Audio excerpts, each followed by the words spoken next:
17वीं सदी की। महाराष्ट्र अपने सबसे मुश्किल दौर से गुजर रहा था। उत्तर से मुगल और दक्षिण से बीजापुर की लड़ाई के बीच में पिसते महाराष्ट्र में 1630 को एक बहुत भयंकर अकाल पड़ा। उस अकाल का नाम था महादुर्गा अकाल। इस अकाल में एक बहुत बड़ी आबादी का सफाया हो गया। इस पूरे कंफ्यूजन के बीच, इस पूरे हाहाकार के बीच शिवनेरी किले पर वहां की इष्ट शिवबाई के आशीर्वाद से जन्म लिया शिवाजी ने।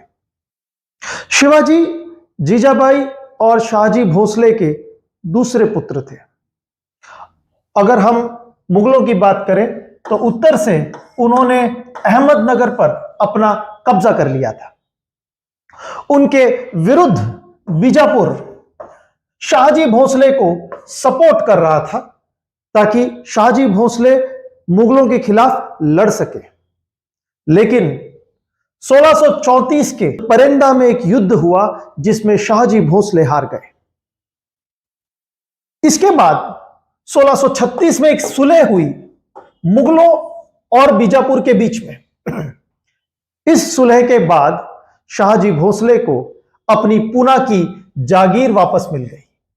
तो अगर हम बात करते हैं 1630 से लेके 1636 तक, इस बीच शिवाजी और जीजाबाई एक किले से दूसरे किले तक अस्थायी तौर पर घूमते रहे, भटकते रहे। और 1636 में जाकर जब शाहजी भोसले को उनकी पूना जागीर मिली, तभी वे पूना में सेटल हो पाए, स्थापित हो पाए। और शाहजी भोसले ने उस वक्त अपनी पूना जागीर के लिए दादाजी कोंडदेव को नियुक्त किया। आगे बढ़ने से पहले समझते हैं हम महाराष्ट्र, मराठा और दक्खन के बारे में। देखिए, नर्मदा नदी के नीचे का जो पूरा क्षेत्र है उसे दक्षिण पथ कहा जाता था, क्योंकि उस पथ के द्वारा ही हम दक्षिण भारत की ओर बढ़ते थे। और नर्मदा नदी के नीचे ताप्ती नदी और गोदावरी नदी, इन दोनों के जो बीच का इलाका है, ये क्षेत्र हमेशा उत्तर भारत और दक्षिण या फिर दक्खन के बीच में हमेशा कंटेस्टेड होता था। उत्तर भारत इस पर अपना कब्जा जमाता था या फिर दक्खन इस क्षेत्र के ऊपर अपना प्रभुत्व स्थापित करती थी। लेकिन गोदावरी नदी और कृष्णा नदी के बीच का जो पूरा क्षेत्र है, इस क्षेत्र में हम देखते हैं कि एक इंडिजीनियस या फिर एक कल्चरल सिविलाइजेशन अपने आप में इवॉल्व होती है। और ये कल्चरल सिविलाइजेशन की रिकॉग्निशन थी मराठी भाषा द्वारा। जनरली इस पूरे क्षेत्र के अंदर जो ताप्ती नदी के निचला वाला क्षेत्र है, ये क्षेत्र पहले एक जंगल का इलाका होता था। तो यहां पर सभ्यताएं बसती गई। अगर हम बात करें कुटुंब की, कुटुंब एक परिवार की, तो पहले जब कोई व्यक्ति अपने कुटुंब के साथ किसी एक जंगल को साफ करके नदी के पास में खेती बाड़ी स्थापित करता था, उसे कुनबी कहा जाता था। कुनबी ये शब्द आता है कुटुंब से। अब वह व्यक्ति धीरे धीरे उस पूरे क्षेत्र में जो प्रोडक्टिव होता था, महाराष्ट्र का जो पूरा इलाका है, यहां पर बाजरा, कपास की खेती होती थी। तो यहां पर हम देखते हैं कि इस पूरे क्षेत्र में जो व्यक्ति इनकी खेती करता था, वह व्यक्ति को कुनबी कहा जाता था। धीरे धीरे, क्योंकि वो व्यक्ति सबसे पहले आया था, ज्यादातर 40 से 50% का क्षेत्र उसका खुद का होता था, वह व्यक्ति उस क्षेत्र का पाटिल बन जाता था। वहां दूसरे समूह भी आते थे, जैसे कुछ व्यक्ति वे लोहे का काम करते थे, लोहार बन जाते थे, सुतार जो लकड़ी का कारपेंट्री का काम करते थे। तो इस तरह से लोहार, सुतार समूह बसने लगे। अब कुनबी जो वर्ग था ज्यादातर, ये एक पूरे गांव के प्रभुत्व पे होते थे। इन्हें पाटिल कहा जाता था। लेखे जोखे के लिए इनके साथ कुलकर्णी होते थे। कुलकर्णी ब्राह्मण होते थे, क्योंकि वे पढ़े लिखे होते थे। वे वही खाते के साथ में पूरा रिकॉर्ड मेंटेन कर पाते थे। तो जब एक गांव के अंदर पाटिल और कुलकर्णी द्वारा उस पूरे गांव का प्रशासन है, उसको कैरी आउट किया जाता था। जब 8 से 10 गांव हो जाते थे, तो उन 8 से 10 गांव के ऊपर जो पाटिल अपना प्रभुत्व स्थापित कर पाता था, वह बन जाता था देशमुख। और जो अकाउंटेंट उनके साथ होते थे उन्हें कहा जाता था देश पांडे। देशमुख जो होते थे उन्हें उनका राइट दिया जाता था एक सनद द्वारा। जैसे हम बात करें इस क्षेत्र के अंदर अहमदनगर सल्तनत है, तो अहमदनगर सल्तनत में जो राजा होता था वह देशमुख को एक सनद देता था। तो उस देशमुख सनद के तहत कुछ 8 से 10 गांव के अंदर वह देशमुख पूरा का पूरा प्रशासन चलाते थे और इसके लिए उन्हें देशमुखी भी दी जाती थी, एक उनका राइट होता था सनद द्वारा। तो बहुत बार देशमुख जो होते थे वह पहले पाटिल होते थे, उनके खुद की पाटिल की जमीन भी होती थी और उनके देशमुखी राइट्स भी होते थे। यह जो वर्ग है जो देशमुखी राइट्स जैसे इनाम, सरंजाम या फिर वतन राइट्स क्लेम करता था, इसे हम कहते थे मराठा। जैसे हम बात करें भोसले परिवार, मोरे परिवार, निंबालकर परिवार, सावंत परिवार, इन परिवारों के ऊपर देशमुखी राइट्स दिए जाते थे, देशमुखी हक दिए जाते थे। 8 से 10 कभी कभी 100-200 गांव के ऊपर इनका प्रभुत्व होता था, इनकी देशमुखी होती थी। इस पूरे वर्ग को जो इनाम, जागीर, वतन, देशमुखी राइट्स क्लेम करता था, इन्हें कहा जाता था मराठा। अब बात करते हैं मध्यकालीन भारत में पॉलिटिक्स की, युद्ध की। जब हम 17वीं सदी में आते हैं तो उस समय जो युद्ध होता था, जब कोई एक सत्ता दूसरे सत्ता के ऊपर आक्रमण करती थी, उस पर अधिकार जमाना चाहती थी, तो वो हकीकत में देखा जाए तो एक बहुत बड़ा एक्सपेडिशन होता था। जैसे अगर हम बात करें, सपोज मुगलों ने जो है यहां आगरा से अहमदनगर पर हमला बोल दिया, तो अब क्या होता था, क्योंकि एक बहुत बड़ी फौज तैयार होती थी, बात करें 50,000 या 60,000 सिपाहियों की। अब इसमें एक घुड़सवार होते थे, इन्फेंट्री होती थी, सोल्जर्स होते थे, सोल्जर्स तलवार के साथ, हाथी होते थे, कैनन्स होती थी, और ये एक बहुत बड़ा एक तरह से उपक्रम होता था। एक पूरा शहर जो है धीरे धीरे चलता था। देखिए, अगर मैं घुड़सवारों की बात करूं तो लगभग 2 घुड़सवारों के लिए 3 घोड़े होते थे। प्रत्येक घुड़सवार के पास अपना एक नौकर होता था, अपना एक कुक होता था जो उसके लिए खाना बनाता था। और अगर मैं बात करता हूं एक कैनन की, एक तोप की, तो कभी कभी 20-50 जो बैल थे उस तोप को खींचते थे रस्सियों द्वारा। उसके बाद में हाथियों की देखभाल करने के लिए एक हाथी के पीछे 5 से 6 लोग होते थे। और जब ये शहर अपने आप में चलता था तो इनके रोजमर्रा के जो काम होते थे, जैसे रोजमर्रा की इनकी जरूरतें होती थी, खाना पीना, कपड़ा, मनोरंजन, इन सब के देखभाल के लिए एक पूरा शहर इनके साथ चलता था। व्यापारी होते थे, अपना सामान लेकर इनके साथ चलते थे, और राजा जो है अपने साथ एक पूरा खजाना लेकर चलता था। तो जैसे जैसे सिपाहियों की जरूरतें पड़ती थी उन्हें उस खजाने में से पैसे दिए जाते थे, और वे सिपाही वो खजाना लेकर जो है बाजार से सामान खरीदते थे और अपनी रोजमर्रा की जिंदगी का काम बढ़ाते थे। इस तरह से एक पूरा शहर धीरे धीरे जो है उस पर्टिकुलर क्षेत्र की ओर बढ़ता था। अब जैसे ही ये पूरा का पूरा उपक्रम उस सरहद की तरफ बढ़ता था, उस समय वह जो राजा होता था उस सरहद के जितने भी देशमुख उन तक एक संदेशा भिजवाता था। जो अटैक कर रहा है राजा, जो आक्रमण कर रहा है, वो कहता था कि उसने आक्रमण का निर्णय ले लिया है, अभी सभी देशमुख अपनी उपस्थिति दे। तो वे सभी देशमुख आते थे। जो देशमुख नहीं आते थे उनके ऊपर हमला बोल दिया जाता था और उनके किले पर कब्जा कर लिया जाता था। जो देशमुख आ जाते थे उन देशमुख को एक जो है बहुत आदर सत्कार दिया जाता था और उन्हें नया सनद दिया जाता था कि आज के बाद आपकी देशमुखी उस राजा द्वारा है। तो अब जैसे जैसे वो राजा जो है उस क्षेत्र के अंदर जाता था, वहां के देशमुखों को अपने अधीन करता हुआ जाता था। अब जिस देशमुख ने वहां उपस्थिति नहीं दी, उसका जब किला कब्जा किया जाता था, जब उसके किले पर कब्जा कर देते थे, तो उस समय सभी गांवों को उपस्थित होने का एक संदेश दिया जाता था।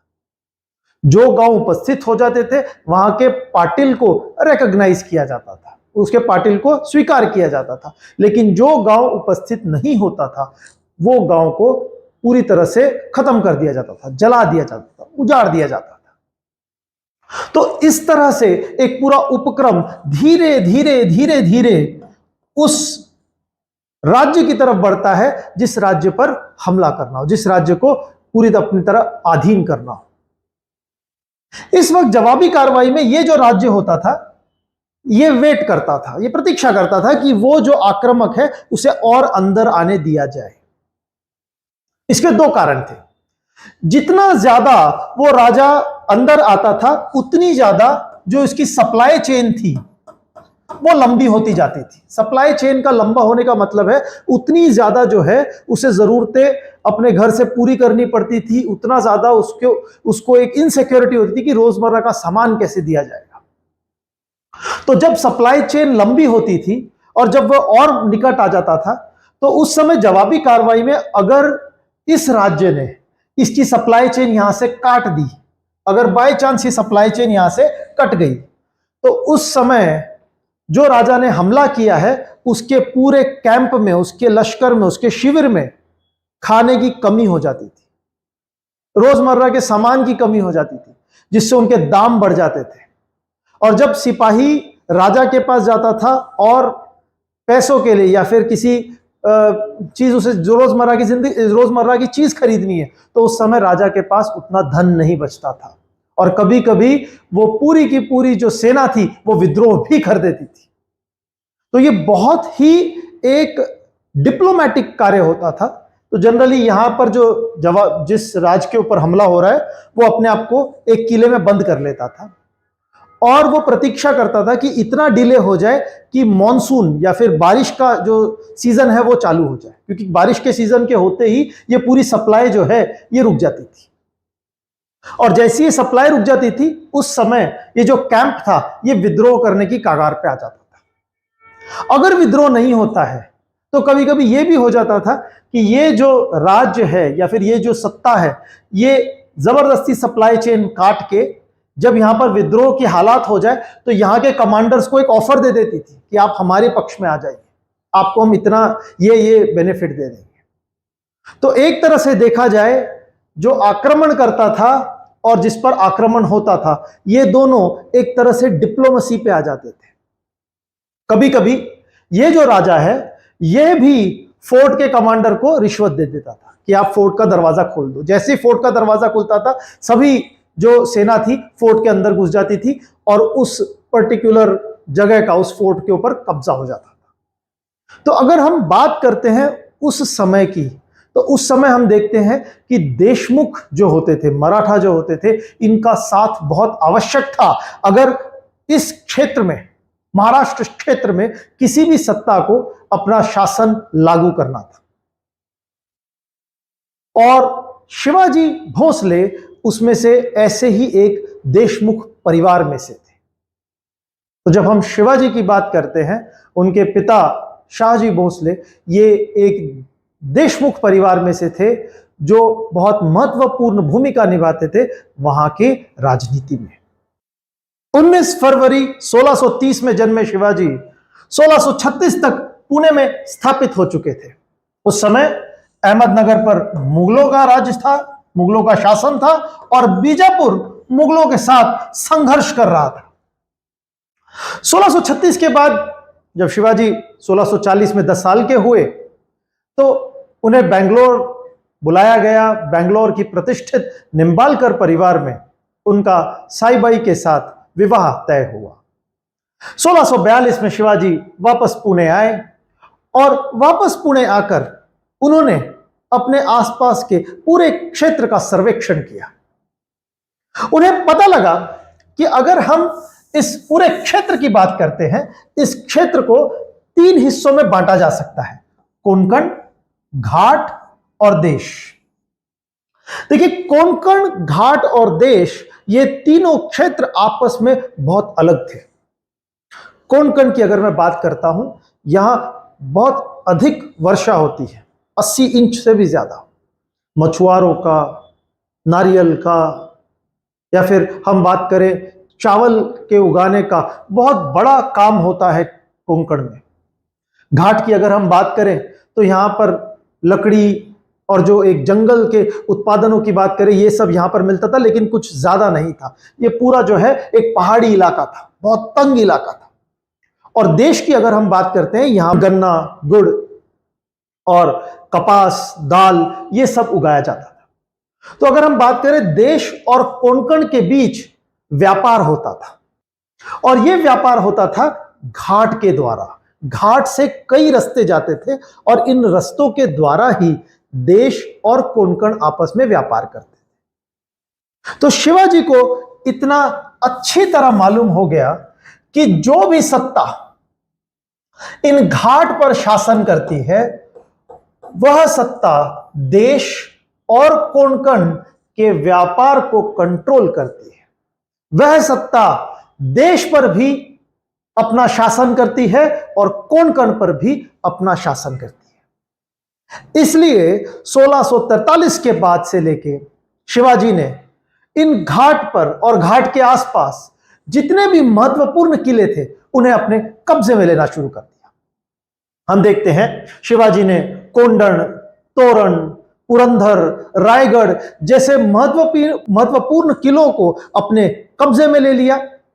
और 1647 जब दादाजी कोंडदेव का स्वर्गवास हुआ, तब शिवाजी कोई साधारण देशमुख नहीं थे, किंतु मुगल बीजापुर की तरह एक पावरफुल पॉलिटिकल पावर थे, एक सत्ता थे जो सामर्थ्य रखती थी इस पूरे क्षेत्र पर शासन करने की। शिवाजी और स्वराज समझने के लिए हमें सनद की राजनीति समझनी बहुत जरूरी है।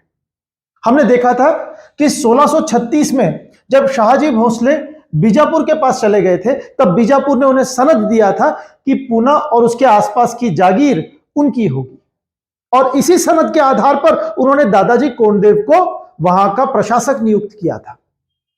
अब शिवाजी ने 1642 के बाद पुणे के आसपास के सभी किले अपने कब्जे में करना शुरू कर दिया था, और 1646 में जब शिवाजी ने पुरंदर के किले को अपने कब्जे में लिया, तब यह बात बीजापुर को मान्य नहीं थी।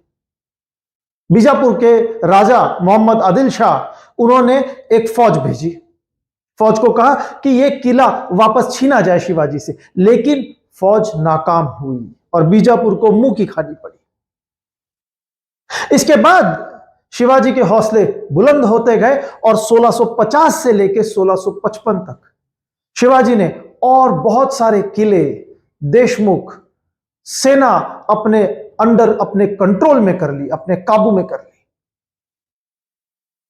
1656 में कुछ डेवलपमेंट्स हुई, जिनके बाद पूरे महाराष्ट्र में कंफ्यूजन सा डेवलप हो गया। 1656 में बीजापुर के राजा मोहम्मद आदिल शाह वे नहीं रहे, और उनके जो उत्तराधिकारी थे अली आदिल शाह, वे बहुत छोटे थे और उनके बस की नहीं थी कि वे शिवाजी और मुगलों से लोहा ले पाए। उसके अलावा अगर हम बात करते हैं 1656 की, तो अहमदनगर जहां पे मुगल थे, औरंगजेब के अंदर उनकी ताकत बढ़ती जा रही थी, इसीलिए 1657 में बीजापुर और मुगल्स ने एक ट्रीटी साइन की, एक करार साइन किया। यह करार यह था कि बीजापुर ने कहा कि हमने जो भी अब तक जमीन, टेरिटरी अहमदनगर की ली है, वे सभी मुगलों को दे दी जाएगी। इसका मतलब पूना और उसके आसपास की जागीर जो बीजापुर ने शाहजी भोसले को दी थी, जिसके आधार पर शिवाजी वहां के मोकस थे, वहां के राजा थे, वो पूरी की पूरी अब मुगलों के हवाले कर दी जाएगी। और शिवाजी को हराने के लिए बीजापुर ने अफजल खान को चुना। 1659 में अफजल खान ने पूरी तैयारियां की, किसी भी तरह से शिवाजी को बंदी बनाया जा सके, लेकिन शिवाजी अफजल खान के इरादों से वाकिफ थे। अफजल खान ने शिवाजी से मिलने के लिए बुलाया। वो जानता था जब तक शिवाजी किले में है, तब तक शिवाजी को हराया नहीं जा सकता। तो इसलिए अफजल खान ने शिवाजी से कहा कि किले के बाहर मिला जाए। उसने ऑफर दिया कि क्यों ना बीजापुर और मराठा आपस में हाथ मिला ले। शिवाजी जानते थे कि इस न्योते के पीछे, इस ऑफर के पीछे एक षड्यंत्र है, एक साजिश है, एक चाल है, और शिवाजी पहले ही तैयार थे। इससे पहले कि अफजल खान कुछ करता, शिवाजी ने अफजल खान को मार दिया और उसकी पूरी की पूरी सेना नष्ट कर दी। यह एक बहुत बड़ा धक्का था बीजापुर के लिए। बीजापुर का संकट अब ऑलमोस्ट टल चुका था शिवाजी के। उन्होंने बीजापुर को एक करारी हार दे दी थी। अफजल खान को खत्म करने के बाद शिवाजी ने अपना वर्चस्व कोंकण की ओर मजबूत कर लिया था, और इसी दौरान शिवाजी को यह मालूम पड़ चुका था कि नेवल पावर, बोट्स, नौसेना, इसका प्रभुत्व होना बहुत आवश्यक है, क्योंकि वो पोर्चुगीज से मिल चुके थे, वो इंग्लिश से मिल चुके थे। अब शिवाजी के सामने एक बहुत बड़ा संघर्ष था, एक चुनौती थी, और ये चुनौती थी मुगल। शिवाजी और मुगलों के बीच असली संघर्ष 1657 के करार के बाद शुरू होता है। हम जानते हैं कि ये जो करार था बीजापुर और मुगलों के बीच था, जिसके तहत बीजापुर वो सभी क्षेत्र जो उसने अहमदनगर से लिए थे वो मुगलों को वापस करने वाला था, और इन क्षेत्रों में शिवाजी की जागीरें भी थी। इस करार के बाद शिवाजी ने औरंगजेब को खत लिखे, उसमें कहा कि उनकी जागीरों को मान्य किया जाए। लेकिन जब औरंगजेब मुगल साम्राज्य का बादशाह बना तो उसने दक्कन के लिए अपने मामा शाइस्ता खान को भेजा। 1659 में जब शाइस्ता खान दक्कन में दाखिल हुआ तो उसने मन बना लिया था कि वो मराठाओं के ऊपर पूरी ताकत के साथ टूटेगा। 1660 में शाइस्ता खान ने पूना, चाकन, कल्याण, संगमनेर, जुन्नर, ये सभी क्षेत्र अपने कब्जे में ले लिए। उसने मराठाओं को पुणे से बाहर कर दिया था, और तो और शाइस्ता खान 1660 में शिवाजी के सभी सरदारों को तोहफे देने लग गया, मौका देने लगा कि वे आके मुगलों के साथ जुड़ जाएं। यह सीधी चुनौती थी। शिवाजी ने तय कर लिया कि शाइस्ता खान को एक सबक सिखा के रहेंगे। 1660 में एक बार जब पूना में वो अपने बेटे की शादी की तैयारियां कर रहा था, शादी की रात शिवाजी अपने सरदारों के साथ बारातियों की तरह शामिल हो गए, और रात के दिन अचानक ही उन्होंने शाइस्ता खान पे हमला कर दिया। इस हमले से शाइस्ता खान की तीनों उंगलियां कट गई और उसे अपने बेटे की जान भी गंवानी पड़ी। यह हमला इतना भयानक था और इसकी ठेस मुगल साम्राज्य को इतनी गहरी पड़ी कि औरंगजेब ने शाइस्ता खान से बिना मिले ही उन्हें तुरंत बंगाल की ओर रवाना कर दिया। शिवाजी ने मुगल साम्राज्य को एक सीधी चुनौती दे दी थी। इस पर शिवाजी नहीं रुके। अब पूना अपने काबू में करने के बाद शिवाजी ने 1663 में सूरत पर धावा बोल दिया। शिवाजी औरंगजेब को बताना चाहते थे कि अगर उनकी जागीरों पर मुगलों ने कब्जा करने की कोशिश की तो शिवाजी न केवल उन जागीरों को बचाएंगे, वो मुगलों पर भी हमला कर देंगे। तो 1663 के साल में शिवाजी ने सूरत पर हमला किया और सूरत को लूट लिया। ऐसा कहा जाता है कि पूरा सूरत तहस नहस हो गया। यह एक संदेश था कि मुगल अब भी अपने क्षेत्र मराठा रेड्स, मराठा हमलों से बचा नहीं सकते। औरंगजेब आग बबूला हो उठा। औरंगजेब ने निर्णय ले लिया कि अब शिवाजी के इस चुनौती को, शिवाजी की इस चुनौती का जवाब देना होगा। इसलिए उसने जयसिंह को भेजा दक्खन की ओर। जयसिंह की अगर हम बात करें, वे राजपूत थे और किले की युद्ध से बहुत अच्छी तरह वाकिफ थे। अगर हम राजस्थान की भी बात करते हैं, वहां पर किले हैं, जैसे चित्तौड़गढ़ का किला। तो जयसिंह को भली भांति पता था कि किले को जीता कैसे जाता है, किले के युद्ध के तरीके क्या क्या है। और 10 से 15 हजार रुपए के मजबूत लश्कर के साथ जयसिंह बढ़े शिवाजी के स्वराज की ओर। जैसे जैसे वो करीब आते गए, शिवाजी को मालूम पड़ा कि जयसिंह के पास वो सभी साधन उपलब्ध है जिससे वो एक किले पर विजय कर सकते हैं। शिवाजी सबसे जो मजबूत किला था पुरंदर का, वहां पर जयसिंह का इंतजार करने लगे। जयसिंह ने पुरंदर के पूरे किले को 1665 में घेर लिया। और जब इसे घेर लिया था पूरे किले को, उस समय जयसिंह ने शिवाजी को संदेश भेजा। अब देखिए, हमें दक्खन की कुछ राजनीति समझनी होगी। अगर हम दक्खन की बात करते हैं तो जयसिंह ये भली भांति जानते थे कि बिना मराठा सपोर्ट के, बिना मराठाओं के दक्खन पर राज करना नामुमकिन है। यह चीज बहमानी भी जानते थे, यह चीज सल्तनत भी जानती थी, और यह चीज जयसिंह भी जानते थे। तो जयसिंह ने सोचा कि अगर शिवाजी पर ज्यादा दबाव डाला गया तो हो सकता है शिवाजी बीजापुर के साथ हाथ मिला ले।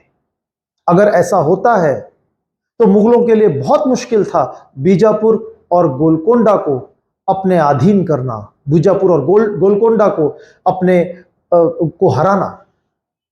इसलिए जयसिंह ने शिवाजी से एक करार का न्योता भेजा, एक करार पेश किया। जयसिंह ने कहा कि अगर शिवाजी, क्योंकि वो घिर चुके थे, अगर शिवाजी मुगलों के साथ हाथ मिला लेते हैं और मुगलों के साथ बीजापुर पर हमला करने के लिए तैयार हो जाते हैं, तो उनकी सभी जागीरों को मान्य किया जाएगा। शिवाजी जयसिंह से मिले। बात थी 1665 की, पुरंदर में, और यह तय किया गया कि शिवाजी के 35 किलो में से 23 किले मुगलों के हवाले कर दिए जाएंगे और उन्हें 12 किले वापस कर दिए जाएंगे। इसमें से एक उनका रायगढ़ का किला भी था। और यह भी तय किया गया कि अब शिवाजी बीजापुर पर हमला करेंगे मुगलों की ओर से। तो इस करार के बाद शिवाजी से कहा गया कि वो फाल्टन का किला जो है, फोंडा का किला जो है, वो मुगलों को जिता कर दे। फाल्टन का किला बीजापुर के कब्जे में था, फोंडा का किला पोर्तुगीज के कब्जे में था। लेकिन इतिहासकारों का यह मानना है कि शिवाजी जानते थे कि अगर बीजापुर पूरी तरह से नष्ट हो जाता है या फिर मुगलों को वो पूरी तरह से साथ देते हैं, तो हो सकता है मुगल उन्हें बाद में पूरी तरह से नकार दे। तो शिवाजी नहीं चाहते थे कि बीजापुर को पूरी तरह से ध्वस्त किया जाए। इसलिए जो किलों पर उन्होंने हमला किया था, जो मराठा सरदारों ने हमला किया था फाल्टन के किले पर, वो एक बहुत ही बिना मन का हमला था। वो उस तीव्रता के साथ नहीं था जिस तीव्रता के साथ मराठा हमला करते थे। जब इस हमले का कोई निष्कर्ष नहीं हुआ तो जयसिंह ने कहा कि शिवाजी को औरंगजेब से मिलना चाहिए। राजा जयसिंह के कहने पर शिवाजी ने आगरा जाने का निर्णय ले लिया। यह सफर 1666 मार्च महीने में शुरू हुआ और 12 मई तक शिवाजी आगरा पहुंच गए। वो औरंगजेब का जन्मदिन था। शिवाजी ने अपनी भेंट औरंगजेब को प्रस्तुत की, लेकिन औरंगजेब ने शिवाजी का तिरस्कार किया। ना तो उसने कुछ कहा, और इस तिरस्कार से शिवाजी को बहुत क्रोध आया। जब उन्होंने विद्रोह किया तो औरंगजेब ने शिवाजी को कैद कर लिया। इस पर जय सिंह ने इसका विद्रोह किया। जय सिंह ने कहा कि उनके कहने पर शिवाजी औरंगजेब से मिलने गए। औरंगजेब ने खुद कहा था एक पत्र में कि वो शिवाजी को आदर और सम्मान के साथ उनको पद देगा। तो इस बात पर जय सिंह ने कहा कि किसी भी प्रकार की कैद नहीं होनी चाहिए शिवाजी को। तो इसलिए औरंगजेब ने उन्हें नजरबंद कर दिया एक महल में। तो आगरा के एक महल में शिवाजी अपने बेटे शंभू जी के साथ और मराठा सरदारों के साथ नजरबंद थे, जिसपे 2 से 3 हजार मुगल सैनिक उन पर हमेशा नजरें रखते थे। मई से लेकर अगस्त तक 1666 शिवाजी पर कड़ी निगरानी रखी गई। अब शिवाजी को समझने लगा था कि औरंगजेब का इरादा क्या था। शिवाजी जान गए थे कि जब तक शिवाजी दक्खन में थे सभी देशमुख एकत्र थे, लेकिन जैसे ही शिवाजी दक्खन से बाहर आगरा में थे, सभी देशमुख, सभी मराठा सरदार, उनमें एकता नहीं थी और मुगलों के लिए आसान था एक एक मराठा सरदार को अपनी तरफ ले जाना। शिवाजी ने अगस्त में निर्णय बना लिया कि अब उन्हें दक्खन वापस जाना होगा। तो शिवाजी ने एक बहाना बनाया। उन्होंने कहा कि धीरे धीरे जो है उनकी तबीयत बिगड़ती जा रही है, इसलिए वे वहां के सभी ब्राह्मणों को दान देना चाहते हैं। तो हर दिन एक मिठाइयों से, फलों से भरी हुई टोकरियां, बड़ी बड़े टोकरे उस महल से बाहर ब्राह्मणों के लिए जाते थे, उनमें बांटे जाते थे। पहले दिन, दूसरे दिन तो सिपाहियों ने उसको चेक किया, उसको देखा, उसका सर्वेक्षण किया कि ये है, सर्वेक्षण किया कि इन टोकरियों में है क्या। लेकिन 10-15 दिन बाद अब सिपाहियों को भी पता था कि ये टोकरियां तो रोज आती जाती हैं, तो इसीलिए उन्होंने भी उस पर निगरानी रखनी बंद कर दी थी, कम कर दिया था। एक दिन मौका पाकर शिवाजी और संभाजी वे दोनों इन टोकरियों में बैठ गए और उनमें से एक मराठा सरदार शिवाजी की तरह चादर ओढ़कर सो गया। तो सैनिकों को ऐसा लगता था कि शिवाजी ही सो रहे हैं, जबकि शिवाजी उन टोकरियों के सहारे आगरा से बाहर चले गए। जब तक सिपाहियों को पता लगता कि वह व्यक्ति जो सोया हुआ है वो शिवाजी नहीं है, सभी मराठा सरदार आगरा किले से बाहर जा चुके थे और वह व्यक्ति जो शिवाजी बनकर सोया हुआ था, वह व्यक्ति बाहर आया और वह भी टोकरियां बाहर ले जाने के बहाने आगरे किले से बाहर चला गया। और जब तक यह पूरा खुलासा हुआ कि शिवाजी अब किले में नहीं है, शिवाजी आगरा से बनारस पहुंच चुके थे। उन्होंने एक संदेशा पहुंचवाया तानाजी मालुसरे के द्वारा कि अब वे मुगल कैद में नहीं है और बहुत जल्द पूना में वापस आने वाले। 1669 शिवाजी वापस दक्खन में दाखिल हुए। वे वापस पूना में आए और सबसे पहले उन्होंने सभी मराठा सरदारों को एकत्र किया। सभी मराठा सरदारों ने वो सभी किले जीतने शुरू कर दिए जो शिवाजी ने 1665 में हारे थे। तानाजी मालुसरे ने अपनी जान गंवाकर सिंहगढ़ किले को जीत लिया। जितने भी किले थे वे सभी वापस जीते गए और 1670 में शिवाजी ने फिर से सूरत पर हमला किया, उसे लूटा, ताकि औरंगजेब को एक और संदेश दिया जा सके कि अब शिवाजी रुकने वाले नहीं है। अब उन्हें पता लगा कि समय आ चुका है छत्रपति बनने का, स्वराज की घोषणा करने का। और यह घोषणा की गई 6 जून 1674 रायगढ़ के किले पर, जब शिवाजी का राज्याभिषेक हुआ और मराठा स्वराज की स्थापना की गई।